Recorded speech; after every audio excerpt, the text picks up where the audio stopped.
आता येत्या 10 मे 2025ला पौर्णिमा आहे, वट पौर्णिमा आहे.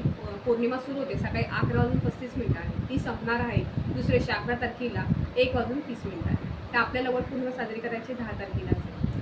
त्या दिवशी आपले कोणते नियम पाळले पाहिजे? खूप छोटे नियम आहेत जे आपण शक्यतो ते पाळले पाहिजे. त्या दिवशी घरात भांडणं वादविवाद होणार नाही याची खासकर तुम्ही काळजी घ्या.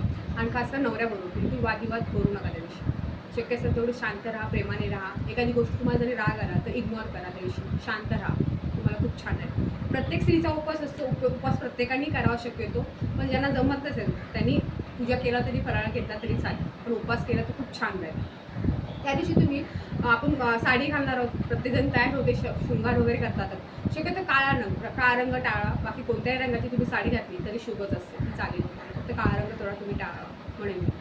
त्या दिवशी तुम्ही पूजा करता. काही स्त्रिया काय करतात माहिती का, त्यांच्या घराच्या आसपास वडाचं झाड नसतं किंवा असतं सुद्धा तर ते घरात फांदी आणतात. बाजारात फांदी भेटते विकत, ती फांदी आणतात, ती फांदी लावतात आणि ती फांदी रोवून कुंडीमध्ये लावतात आणि त्याची पूजा करतात. आणि दुसऱ्या दिवशी ती फांदी कचरा डब्यात टाकून देतात. हे चुकीचं आहे. कारण की आपण वडाच्या झाडाची पूजा का करतो? कारण ते वडाचं झाड 24 तास ऑक्सिजन देतं. सोबत ते त्याच्या मुळा इतक्या मजबूत असतं, ते झाड अनेक वर्षे 100 वर्ष म्हणून तरी टिकतं. त्यामुळे आपण त्याची पूजा करतो, त्याला एक मान्यता आहे. त्यामुळं शक्य असेल तर वडाच्या झाडाचीच पूजा करा. पण तुमच्या घराच्या जवळपास वडाचं झाड नसेल तर एखादी कुंडी विकत आणा, त्यात ते झाड लावा तुम्ही.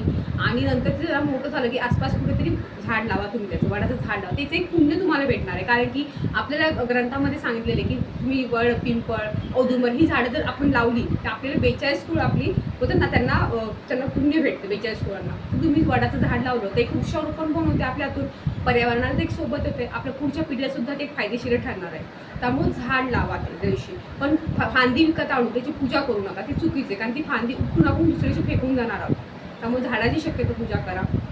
शेवढं तेवढं तुम्ही करा म्हणेल मी. पण फांदी आणून प्लीज त्याची पूजा करू नका. आणि त्या दिवशी शांत राहा, डोकं शांत ठेवा. दानधर्म करायला विसरू नका. दानधर्म शक्य असेल तेवढं दानधर्म करा. कोणाला गोरगरिबांना करा. तुम्हाला छान राहील, पुण्यच भेटणार आहे. श्री स्वामी समर्थ.